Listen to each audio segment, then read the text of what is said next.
नमस्कार दोस्तों, मुद्दे की बात में आपका स्वागत है। उत्तर प्रदेश के सियासी रास्तों पर ईरान के सर्वोच्च नेता आयतुल्ला अली खामनेई की मौत ने हलचल मचा रखी है। अखिलेश यादव, कांग्रेस पार्टी, असदुद्दीन ओवैसी सब ने इस पर कड़ा रुख अपनाते हुए केंद्र सरकार पर हमलों की बौछार कर दी है। लेकिन बहुजन समाज पार्टी सुप्रीमो मायावती की खामोशी सबको चौंका रही है। सबसे चौंकाने वाली है उत्तर प्रदेश, जहां मुस्लिम आबादी ढेरों सीटों पर हार जीत का फैसला करती है। वहां दुनिया भर की मुस्लिम कम्युनिटी से जुड़े हुए एक बेहद संवेदनशील मुद्दे पर उत्तर प्रदेश की इस कद्दावर नेता का चुप रहना कई सवाल खड़े कर रहा है। क्या ये चुप्पी किसी सोची समझी रणनीति का नतीजा है? क्या मायावती अब मुस्लिम राजनीति से किनारा कर चुकी हैं और दलित ब्राह्मण की जो सोशल इंजीनियरिंग पिछले कुछ दिनों से नजर आ रही है उनके राजनीतिक कदमों में, वो उसी को बचाने के लिए मुस्लिम मुद्दों पर सेफ गेम खेल रही हैं, कोट अनकोट? ये तमाम सवाल हैं जिन पर बात करना बहुत ज़रूरी हो जाता है, क्योंकि ये जो ईरान पर इजराइल और अमेरिका का जो हमला है, भारत में उसको लेकर सबसे ज़्यादा सरोकार उत्तर प्रदेश में ही हम देख रहे हैं। हमारे साथ बात करने के लिए मौजूद हैं वरिष्ठ पत्रकार और राजनीतिक विश्लेषक सैयद कासिम साहब। अखिलेश यादव, असदुद्दीन ओवैसी, कांग्रेस पार्टी यानी तमाम विपक्षी दल ईरान के मुद्दे पर फ्रंट फुट पर हैं। अखिलेश यादव का एक ताज़ा ट्वीट आया जिसमें उन्होंने घिघी बंधना जैसा शब्द इस्तेमाल किया सरकार के लिए।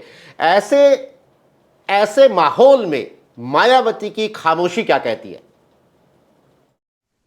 हाँ, बड़ा सवाल है नीरज जी। सवाल बड़ा इसलिए है कि जैसे आपने अपने ओपनिंग रिमार्क में कहा, पूरी दुनिया के मुसलमानों में एक जिस तरह से प्रदर्शन हुए हैं, भारत में सबसे ज्यादा, भारत में लखनऊ में बहुत बड़ा, तो वो मुसलमानों के जज्बात से जुड़ा हुआ मामला था।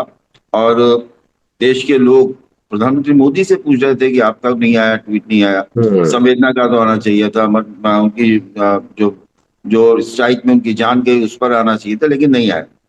मायावती का ट्वीट ना आना सवाल तो पैदा करता ही है। अखिलेश का ट्वीट भी शायद कल आया है या परसों आया है, बहुत लेट आया, क्योंकि कांग्रेस इसमें बहुत आगे चली गई थी।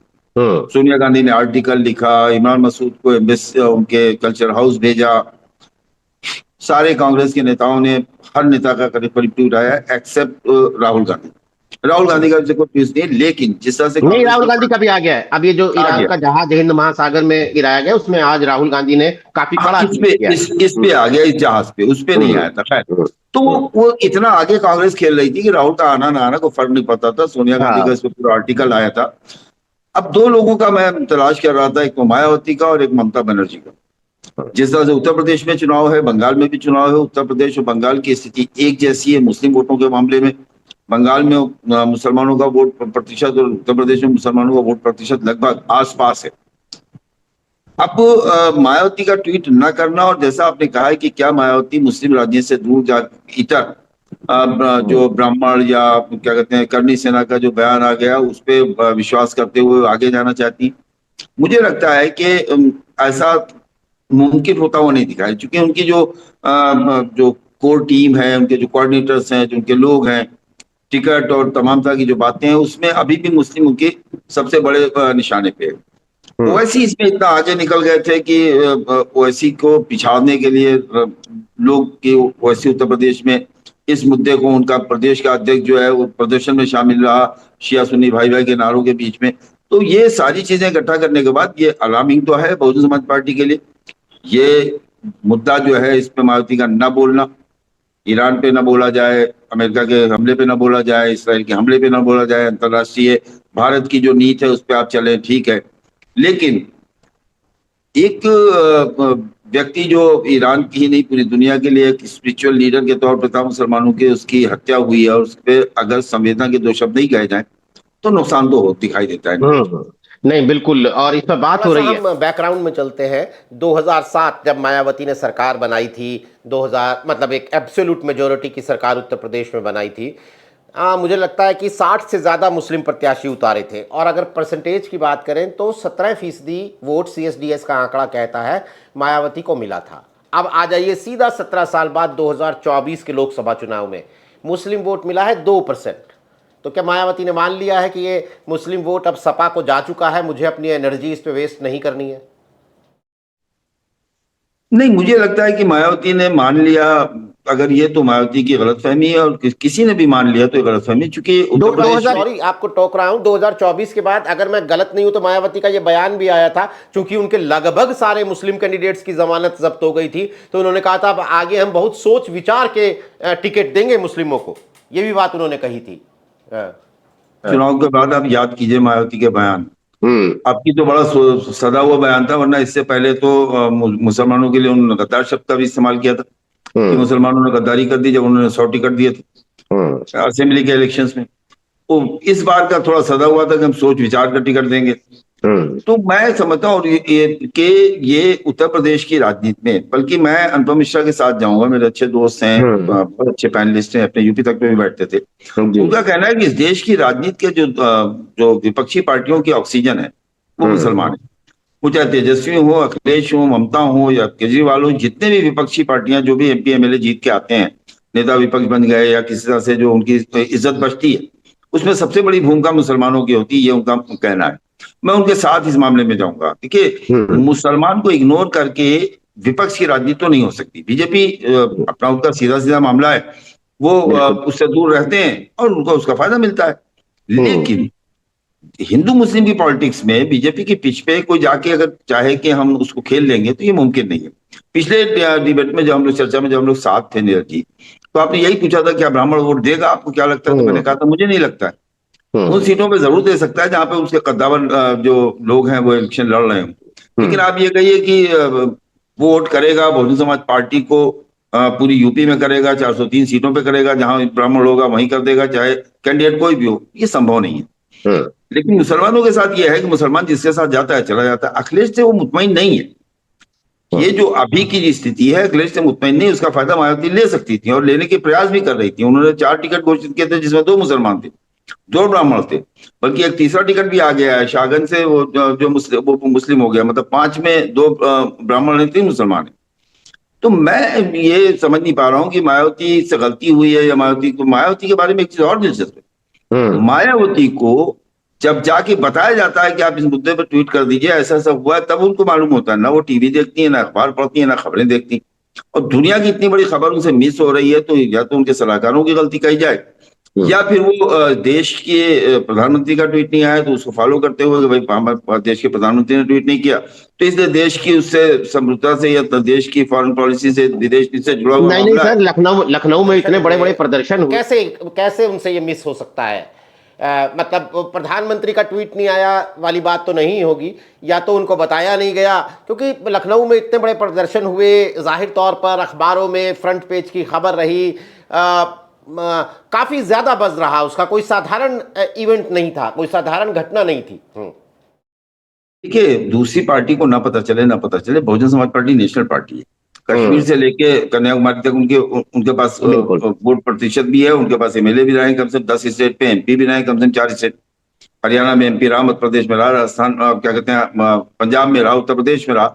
तो ये कह देना कि भाई आपको उत्तर प्रदेश का प्रदर्शन, लखनऊ का प्रदर्शन, तो वो जहां तक मैं जानता हूँ बहुजन समाज पार्टी जो है वो, उनको जो चीज बताई जाती है, 1-2 मामले मेरे संज्ञान में है कि उनको जब बताया गया है तब जाकर उन्होंने ट्वीट किया है। मैंने देखा है 1-2 मामलों में ऐसा हुआ है, और उसके बाद फटकारा भी अपने लोगों को, तुमने ये बात मुझे बताई नहीं। तो मैं समझता हूं कि ये या तो उन्होंने ये सोचा कि देश के प्रधानमंत्री जिस मुद्दे पे नहीं बोल रहे हैं, मुझे भी नहीं बोलना चाहिए, क्योंकि संविधान और वो और इस तरह की जो बातें उनकी आती रहती हैं कि साहब ऐसा है कि देश का मामला है तो देश की जो विदेश नीति है वो सरकार तय करती है। लेकिन फिर भी ये हम और आप बात कर रहे हैं इलेक्शन के मद्देनजर, इलेक्शन में ये नुकसान करेगा, बैकफायर करेगा। वैसे भी बहुजन समाज पार्टी के साथ जो एक सिंपैथी बन रही थी वो अभी उसको कैश नहीं कर पा रही, कि वो जो सिंपैथी तैयार हो रही थी, मुसलमानों की तरफ देख रहा था कि भाई हम उसके साथ जाएंगे जिसके पास अपना वोट बैंक है, तो वो दिखाई नहीं दे रहा है। तो मायावती का ब्लंडर तो है ही है, और ममता ने क्यों नहीं किया, इस पर बड़ा ताज्जुब होता है मुझे कि ममता के यहाँ तो इलेक्शन भी है, ममता तो खुल के बोलती है, मुद्दे पे बोलती हैं। उनके यहाँ तो मतलब जय श्री राम पर भी उन्होंने एक तरह से उधम काट दी थी। एक चुनाव भारतीय जनता पार्टी को जय श्री राम पर लड़ना पड़ा था, जय बजरंगबली जय श्री राम।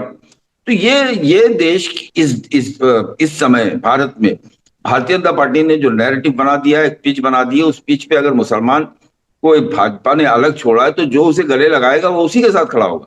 ये जी। नहीं होगा कि जो बीजेपी को हरा रहा है उसके साथ चला जाए ना। मुझे लगता है कि ये नैरेटिव बदल रहा है। इन चुनाव के बाद हमने देखा, बिहार में भी हमने देखा, मुंबई में भी हमने देखा कि वो ओवैसी एक ताकत बन रहे हैं और इस ताकत के साथ वो जाना पसंद कर रहे हैं। ओवैसी पे मैं आऊंगा अगले सवाल में, लेकिन एक सवाल और इसी का एक्सटेंशन जो अब तक हमने बात की कि जो बीजेपी का कोर नैरेटिव होता है उसको सीधे चुनौती देने से बचती हैं मायावती। यूसीसी जैसे मुद्दे, साल भर पहले का बयान आपको याद होगा, मायावती ने कहा कि हम यूसीसी के साथ हैं, हालांकि उसे लागू करने का तरीका गलत है लेकिन हम उसके साथ हैं। बड़ा भारी बयान था जो कि मुस्लिम कम्युनिटी के खिलाफ जाता था। तो मोटी बात यह है कि अब आप उसे चाहे प्रधानमंत्री के चुप्पी से जोड़ लीजिए, लेकिन कुल मिलाकर बीजेपी का नैरेटिव है, इस पर कुछ नहीं बोलना है। तो मायावती खुद बोलकर उस नैरेटिव को चुनौती नहीं देना चाहती हैं और यहीं से वो बात बार बात निकलती है कि बीजेपी की बी टीम या बीजेपी के साथ। यूसीसी वाले मामले में जो है, कॉमन सिविल कोड के मामले में नीरज जी, वो उनका जो स्टैंड था वो डॉक्टर अम्बेडकर के उसके साथ, डॉक्टर अम्बेडकर उसके पक्ष में थे और लेकिन उन्होंने कहा था उसका समय नहीं है, सही समय पे की जाए, अभी वो समय नहीं है, उसके पक्ष में थे वो। तो वो उन्होंने अपने उसमें कह दिया कि साहब यूसीसी हम उनके सब पक्ष में है, डॉक्टर अम्बेडकर ने जो कहा था। इसी तरह से खाली यूसीसी क्यों, धारा 370 में मायावती खामोश नहीं, उन्होंने कहा कि हम बाबा साहब के साथ हैं। उसके अलावा आपके यूसीसी हो गया और एक और कोई मुद्दा आया था उसमें भी उन्होंने कह दिया था, वो भी बीजेपी के पक्ष में तीन तीन तलाक में तलाक तो खैर होगा। नहीं, तीन तलाक नहीं, में उनके तीन साथ तलाक नहीं पे थी, तो नहीं थी। तीन तलाक पे उनके खिलाफ थी। तो खैर ये कहने का मकसद ये कि जहां पर वो उसको बाबा साहब अम्बेडकर से जोड़ के कह दिया गया उसको तो समझ में आता है। ये मुद्दा जो है इसमें ना तो संविधान है, ना बाबा साहब अम्बेडकर है, ना ही उनकी अपनी कोई लाइन है। और उसके अलावा चूंकि एक किसी भी हेड ऑफ द नेशन की मौत पर आपकी संविधान, अब देखना ये पड़ेगा कि इससे पहले किसी हेड ऑफ द नेशन के उनके असैसिनेशन पे वो बोली है कि नहीं बोली। मुझे नहीं लगता मैंने कभी उनका बयान किसी भी हेड ऑफ द नेशन के उसमें जो है देखा हो। तो काशीराम जब जिंदा थे तब भी सद्दाम का मामला हुआ तो उसपे भी इनका कोई बयान नहीं था, जबकि सरकारों में हुआ करते थे। उसके बाद अब कद्दाफी का मामला हुआ तब भी उनका कोई बयान नहीं था। अब इनका खामनेई का हुआ तब भी कोई बयान नहीं। लेकिन ये कह देने भर से आप बच नहीं सकते, क्योंकि आपकी जवाबदेही उस वोट बैंक के साथ बनती है जो जिस वोट बैंक का आप इंतजार कर रहे हैं। नीरज जी, बिल्कुल। अब इसी के एक्सटेंशन में ओवैसी, असदुद्दीन ओवैसी का सवाल आता है। हम देख रहे हैं कि ईरान के मुद्दे पर वो आक्रामक है, तो क्या मायावती की खामोशी ओवैसी के लिए वो स्पेस क्रिएट करती है जिसके लिए अब तक ये कहा जाता रहा कि भाई ओवैसी के लिए तो कोई स्पेस है नहीं उत्तर प्रदेश में, वो ट्राई कर चुके हैं, ट्राई कर रहे हैं, कोशिशें कर रहे हैं, लेकिन स्पेस नहीं बनता है। अब मायावती अगर कोई जगह खाली करती है तो वहां तो एक स्पेस क्रिएट होता है, और अगर उसके लिए असदुद्दीन ओवैसी एक ऐसा रुख जो मुस्लिम कम्युनिटी को मुफीद लगता है वैसा रुख अपना रहे हैं, तो उस स्पेस को वो ग्रैब भी कर सकते हैं। आपको लगता है मायावती की खामोशी असदुद्दीन ओवैसी के लिए यूपी की मुस्लिम पॉलिटिक्स में जगह बनाने का रास्ता साफ कर रही है? हाँ, इसमें कोई शक नहीं। जिस तरह से अखिलेश की मुस्लिम इश्यूज पे खामोशी जो है वो ओवैसी के लिए रास्ता जगह बनाती है और ओवैसी उसको उस रास्ते को वो पकड़ते हैं, उस रास्ते पे चलते हैं और उसका फायदा लेते हैं। उसी तरह से आप ये समझिए कि जब मायावती खामोशी है और उसके बाद अखिलेश यादव भी देर में बोल रहे हैं तो उसका फायदा ओवैसी निश्चित ले जाएंगे। और उसे भाई अखिलेश यादव ने, हालांकि मेरे पास एक जानकारी है मैं आपके साथ साझा करता हूँ, इनका एक मुशायरा था परसों, इनके कार्यालय में होना था। और एक शायर है समाजवादी पार्टी के बहुत करीब है, मैं उनका नाम नहीं लूंगा, उन्होंने उनसे कहा कि मुनासिब नहीं है। जिस दिन असैसिनेशन की खबर आई उसके नेक्स्ट डे, जिस दिन ईरान ने एडमिट किया उसके अगले दिन मुशायरा था। समाजवादी पार्टी ने उस मुशायरे को स्थगित किया लेकिन उसका कोई ऐलान नहीं किया। अखिलेश यादव भी बच रहे हैं, वो उस मुद्दे को, उन्होंने मुशायरे का तो वो कर दिया, नहीं हुआ, लेकिन उसका अनाउंस नहीं किया कि दूसरा पक्ष जो है उसको कहीं लेके उड़ ना जाए। तो ये सेंसिटिव है कि मुस्लिम वोटों को लेना भी है, मुस्लिम वोटों से बचना भी है, उसके रिएक्शन को से बचना भी है।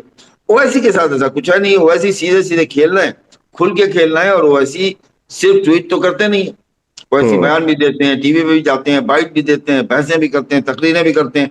तो ओवैसी की तरह तो कोई नहीं कर सकता। और मुसलमान यही चाहता है कि हमारे इश्यूज पे बोले, और यही कहता है कि जो हमारे लिए बोलेगा हम उसके साथ खड़े होंगे। नीरज जी, अब चूंकि बात से बात निकलती है, इसलिए विधायक उमाशंकर सिंह पर जो आईटी की रेड पड़ी, आईटी के छापे पड़े, उसे भी लोग कहीं जोड़ रहे हैं कि जो ये बढ़ता हुआ दबाव है बीजेपी का, इसमें सरकार को नाराज करने वाले किसी भी मुद्दे पर मायावती उसमें और नहीं घुसना चाहती हैं, उससे बचना चाहती हैं। कहीं आप इसे उससे जुड़ता हुआ देखते हैं? नहीं, मैं इसलिए नहीं देखता हूँ कि अगर मेरे जैसे शख्स के बात ये समझ में आती है कि ये जो आईटी की रेड है दिल्ली से होती, लखनऊ से नहीं। जी। और दिल्ली जो है उसने उसकी उससे जो है उत्तर प्रदेश के संबंध कैसे हैं, जगजाहिर है। और उमाशंकर सिंह के उत्तर प्रदेश सरकार से कैसे संबंध है, ये भी जगजाहिर है। ये भी बिल्कुल। और एक ये भी है कि उमाशंकर सिंह का संबंध जो है उन्हीं भाई, एक रिश्तेदारी उनके मंत्री वो बोले उनके खिलाफ, छापों के खिलाफ बोले। तो ये सारी चीजें इकट्ठा करते, मुझे वो तो नहीं लगता है कि उमाशंकर पे छापा जो है वो मायावती को डराने के लिए डाला गया है। क्योंकि दिल्ली की जो रणनीति है वो उमाशंकर पर छापा डाल के डराने की जरूरत मुझे नहीं लगता कि मायावती को इस तरह की कोई डराने के लिए उमाशंकर सिंह पे छापा पड़ेगा। नीरज जी, एक बात और, जो चूंकि जैसे आपने शुरू में ही कहा कि कांग्रेस पार्टी इस मुद्दे पर इतना आगे चली गई कि उसने लीड ले ली ईरान के मुद्दे पर। कांग्रेस पार्टी का हमने देखा, मल्लिकार्जुन खड़गे का बयान, सोनिया गांधी के आर्टिकल्स, बाकी तमाम नेताओं का, उत्तर प्रदेश के कांग्रेसी नेताओं के भी बयान हमने देखे। आपको लगता है कि कांग्रेस पार्टी, चूंकि कांग्रेस पार्टी को बिल्कुल हम अलग थलग मतलब छोड़ देते हैं कि वो तो इंडिया गठबंधन का हिस्सा है, मतलब कुल मिला के उनका इंजन तो अखिलेश यादव ही हैं, लेकिन क्या, मैं दो मुद्दों की बात कर रहा हूं, ईरान के मुद्दे पर कांग्रेस पार्टी का बहुत ही अग्रेसिव रुख, और दूसरी तरफ अभिमुक्तेश्वरानंद, शंकराचार्य अभिमुक्तेश्वरानंद के मुद्दे पर भी हम देख रहे हैं कि लगातार अजय राय संपर्क बनाए हुए हैं। 7 तारीख की यात्रा से पहले भी अजय राय आज मुझे लगता है कि मिलने जाने वाले हैं। तो कांग्रेस पार्टी जिस तरह से जो ज्वलंत मुद्दे हैं उत्तर प्रदेश के सड़कों पर, सियासी सड़कों पर बिखरे हुए, उनमें अपना एक्टिव पार्टिसिपेशन दिखाती है, क्या आपको लगता है कि कांग्रेस पार्टी जो है इसमें अपनी जगह, अपनी वापसी की जगह तलाश रही है? और ये मैं मायावती के आलोक में, मैं उस चश्मे से वो चश्मा लगाते हुए देख रहा हूं, क्योंकि एक जगह मायावती लगातार खाली कर रही है। नीरज जी, देखिए एक चीज मैं बताऊं, मैं आपकी डिबेट्स में, अपनी चर्चा में यूपी तक पे शायद 1 साल 2 साल से ये बात कर रहा हूँ कि मैं लोकसभा चुनाव के फौरन बाद से कह रहा हूँ कि मैं उत्तर प्रदेश में कांग्रेस और समाजवादी पार्टी का साथ नहीं देख रहा हूँ। और वो कहने की बुनियाद जो है वो बहुत सी ऐसी बुनियाद है कि जो हमारे आपके पेशे में बहुत सी बातें ऐसी होती हैं जिसे कहा नहीं जा सकता, लेकिन जो इशारे मिलते हैं उसको बताया तो इशारे में जा ही सकता है। जिस तरह से आपने दोनों बातें की, शंकराचार्य की भी बात की और ईरान की भी बात की। आप देखिए, अजय राय जाते हैं लखनऊ में, मौलाना कल्बे जवाद से मिलते हैं। कल्बे जवाद को ईरान का सबसे चहीता मौलाना माना जाता है उत्तर प्रदेश में। पूरे इस प्रदेश ही नहीं बल्कि भारत में भी अगर देखें तो कल्बे जवाद की एक हैसियत है। यहाँ अजय राय पहुंचते हैं और वहां पर प्रियंका गांधी के दूत, सोनिया गांधी के दूत के तौर पर जाते हैं Imran Masood, cultural house Iran. और यहाँ जो देश में आका खामनेई के प्रतिनिधि हैं उनसे मुलाकात करते हैं, उनको जाके वो कंडोलेंस करते हैं उनसे। तो दोनों जगह आप देखिए, मतलब उत्तर प्रदेश में अजय राय जा रहे हैं मौलाना कल्बे जवाद के पास, और दिल्ली में वो जा रहे हैं कल्बे जवाद के पास, कोई दूसरा नहीं जा रहा। और ईरान कल्चर हाउस में किसी दूसरी पार्टी का कोई नेता उनके प्रतिनिधि के पास नहीं गया। तो वो एज तो लेती हुई दिखाई दे रही है। शंकराचार्य के मुद्दे में भी वहां प्रयागराज से लेके और वाराणसी तक, और उसके बाद वहां से लेके लखनऊ तक, हर मुद्दे पे जो अजय राय बिल्कुल मुखर रहे हैं। और कांग्रेस पार्टी अपने पुराने वोट बैंक को, जैसे आपने बिल्कुल कहा कि समाज बसपा अगर लौटी हुई नहीं दिखाई दे रही, और समाज, अब मान लीजिए एक हाइपोथेटिकल हम लोग बात कर लेते हैं, मान लीजिए कि कांग्रेस, चंद्रशेखर आजाद, स्वामी प्रसाद मौर्य और इस तरह का कोई गठबंधन, कोई अलायंस उत्तर प्रदेश में बन जाता है, पल्लवी पटेल भी उसमें चली जाती है, क्या वो कांग्रेस जो है समाजवादी पार्टी के बराबर नहीं खड़ी हो जाती है मुस्लिम आने के बाद? और मुसलमान निकल जाने के बाद समाजवादी पार्टी वहीं खड़ी हो जाती है, यहाँ कांग्रेस। इस रणनीति पर भी कांग्रेस आगे जा सकती है। इस रणनीति पर भी कांग्रेस में काम चल रहा है। वो इंतजार उनको इस बात का है कि अगर बहुजन समाज पार्टी मिल जाए तो सो गुड, अगर नहीं मिलती है तो हम इस तरफ चले जाएंगे। तो ये उत्तर प्रदेश में भी बहुत कुछ खेल होने बाकी हैं, जो पर्दे के पीछे चल रहे हैं, जो कागज पे चल रहे हैं, जो जमीन पर जिसके डेटा एनालिसिस हो रहा है, तो तमाम तरह के अभी पंचायत चुनाव टल गए, वरना बीडीसी से लेकर प्रधानों तक की पूरी लिस्ट उनके पास थी। सेकंड पे कौन था, थर्ड पे कौन था, उसको प्रधान लड़ाते, उसको बीडीसी लड़ाते, इस पे कांग्रेस का काम चल रहा था। लेकिन चूंकि पंचायत चुनाव टल गए तो अब दूसरी रणनीति पर काम हो रहा होगा। तो ये बिल्कुल आप सही कह रहे हैं कि कांग्रेस उत्तर प्रदेश में अपनी खुद की जगह बनाना चाहती है 2024 के चुनाव के बाद, या अभी आप देख लीजिए कांग्रेस और समाजवादी पार्टी में कोई ऐसा नहीं दिखाई दे रहा है कि इंडिया अलायंस का हिस्सा दिखाई दे दोनों। जिस तरह से अखिलेश यादव का बयान राहुल गांधी की यूथ कांग्रेस के खिलाफ आया, उसे आप किस तरह देखते हैं? जो लाइन बीजेपी की है वही लाइन मायावती की, वही अखिलेश यादव की है उस मुद्दे पे, एआई वाले प्रकरण पे आप देखिए ना तीनों बयान। तो ये सारी चीजें अगर एक एक चीजों को अलग अलग करके देखा जाए तो अंदर की क्या क्या चल रहा है। और फिर इमरान मसूद सबसे बड़े मुखर विरोधी अखिलेश यादव के, और मतलब ये जो गांधी परिवार है, इस परिवार के सबसे दुलारे अगर कोई सांसद तो वो इमरान मसूद भी आसाम में सोनिया गांधी को असिस्ट कर रहे हैं इमरान मसूद। हाँ बिल्कुल, और वो तो समाजवादी पार्टी से तलवारें ही खींचे जाती हैं उनकी। तो ये सारी चीजें अगर देखी जाए, इसको माइंडफुली वॉच किया जाए, इसको समझा जाए कि एनालिसिस के तौर पर, विश्लेषक के तौर पर, राजनीति की बारीकियों को समझने वाले के तौर पर अगर देखा जाए तो कुछ ना कुछ तो इशारा करती है नीरज। दर्शकों को बता दूं कि इस बीच भारत सरकार के फॉरेन सेक्रेटरी ने ईरान एम्बेसी में जाकर उनकी एक कॉन्डोलेंस बुक होती है, शोक पुस्तिका, उस पर अपने सिग्नेचर किए हैं और कुल मिलाकर आयतुल्ला खामेनेई की मौत पर अपनी संवेदनाएं, कंडोलेंसेस जो हैं वो व्यक्त किए हैं। तो ये एक प्रतिक्रिया भारत सरकार की तरफ से ऑफिशियल है और आप इसे कर सकते हैं। देखिए ये सरकार कर रही है और सरकार कर रही है तो प्रधानमंत्री के लिए कोई जरूरी थोड़ी कि प्रधानमंत्री ट्वीट करें। भारत सरकार ने उस कंडोलेंस से आज ही से वो शुरू हुआ है, आज ही वो रजिस्टर रखा गया है, आज शुरू हुआ, रजिस्टर रखा गया, आज ही अगर हमारे फॉरेन सेक्रेटरी जाके कर रहे हैं तो भारत सरकार का पक्ष आ गया जी। तो अब मुझे लगता है कि भारत सरकार का पक्ष आने के बाद अगर मायावती का ट्वीट आता है तब देखना बड़ा दिलचस्प होगा कि इसका क्या बिल्कुल वाकई। और हमने बात शुरू की थी मायावती की खामोशी पर आयतुल्ला खामनेई की मौत के बाद और बाकी हो रही ईरान पर हमलों के सिलसिले में, लेकिन जिस तरह से कांग्रेस और समाजवादी पार्टी के रिश्तों पर एक बड़ी तस्वीर पेश की कासिम साहब ने, वो भी गौर करने लायक है। यानी उत्तर प्रदेश की राजनीति में बहुत कुछ इस वक्त हो रहा है और जिसे नज़दीक से माइक्रोस्कोपिक तरीके से देखने की ज़रूरत है, जो हम देखते रहेंगे। आज हमारे साथ इस कार्यक्रम में शिरकत करने के लिए सैयद कासिम साहब आपका बहुत बहुत शुक्रिया। तमाम दर्शकों का भी आभार। आज के लिए नमस्कार।